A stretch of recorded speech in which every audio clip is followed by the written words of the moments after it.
Dimanche en Floride avec la partie ukrainienne et ce mardi à Moscou. Steve Witkoff, le magnate de l'immobilier, et Jared Kushner, gendre de Trump.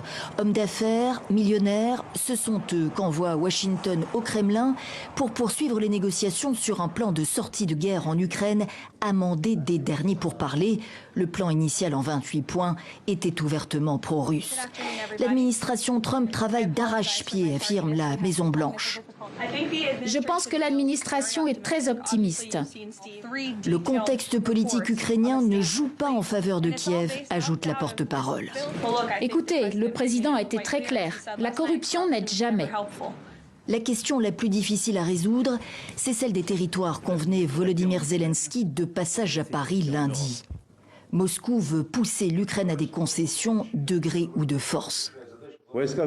Les troupes du groupe Centre ont libéré la ville de Krasnoarmeysk et continuent de détruire les unités ennemies à Dimitrov. Des noms russes pour désigner les villes ukrainiennes stratégiques de Pokrovsk et de Myrnograd. Rien que de très logique pour Moscou qui veut absorber la région du Donbass.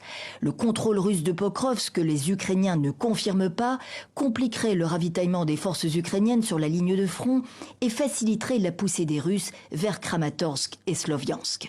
Nous n'avons pas l'intention de combattre l'Europe, je l'ai répété 100 fois. Mais si l'Europe le souhaite et commence, nous sommes prêts, dès maintenant. Cela ne fait aucun doute.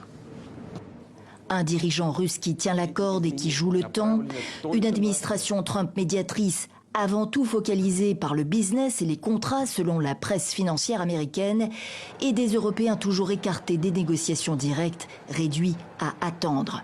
Obtiendront-ils des garanties sécuritaires pour Kiev et des sanctions contre la Russie pour financer la reconstruction et dissuader Moscou de poursuivre son expansion?